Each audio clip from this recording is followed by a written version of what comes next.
community of a shared future for all humankind.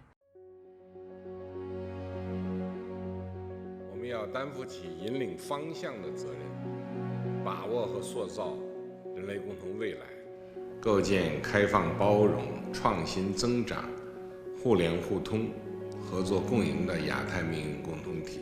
These words that talk about the entire world standing together as one whole, united community sound so pristine, don't they?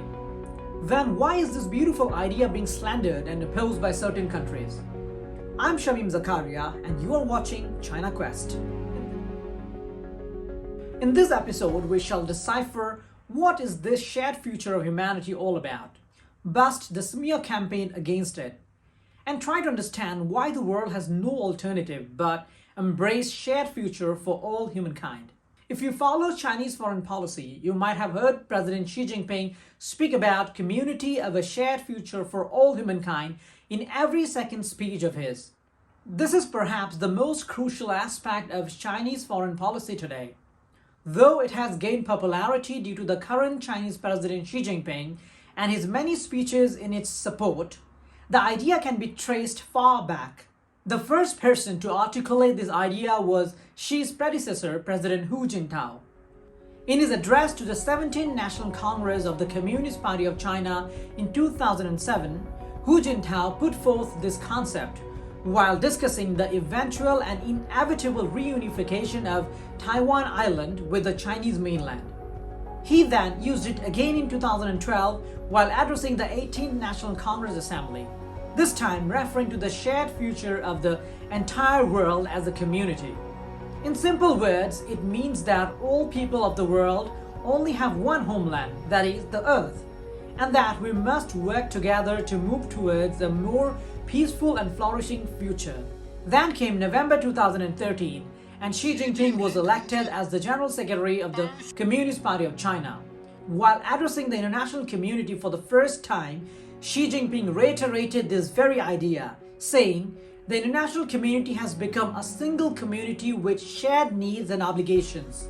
And since then, President Xi has resolutely advocated this flagship vision in several international arenas, such as the World Economic Forum at Davos in 2017, the Moscow Institute of International Relations in 2013, as well as in several United Nations General Assembly resolutions. By 2017, she was hailed internationally for the promotion of this vision that talks about moving towards an international system that works on the principle of mutual responsibility and resources, with no single country having a hegemony.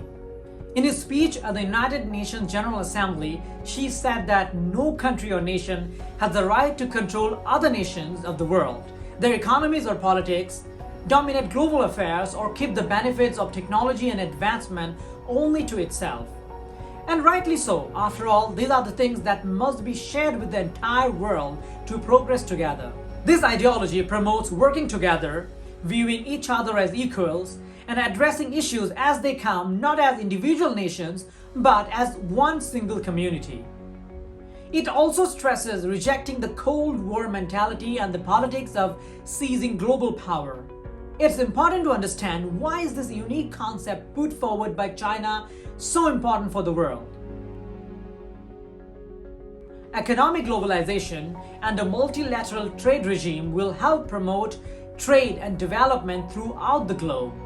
China has not just put forth these ideas, but has also started practical implementation.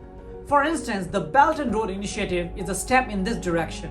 China hopes to help developing nations by sharing its technology with them while benefiting from their routes and resources. It's a win-win situation for everyone. However, things are not all hunky-dory. Some countries, such as the United States and China's neighbor India, have spoken against Xi's idea of shared community for mankind, claiming that it is an extension of China's internal policy and ideology and a plot to seize more power worldwide. They have even gone to express their opposition and dislike for the Belt and Road Initiative. These countries believe that due to China's shared future initiatives, more and more countries around the world will become dependent on the Chinese government. The naysayers claim that this will put China in a unique position of power and that China will be able to intervene and interfere in international politics with a far more significant impact and reach. But if you analyze carefully, these are just flawed reasoning by these countries.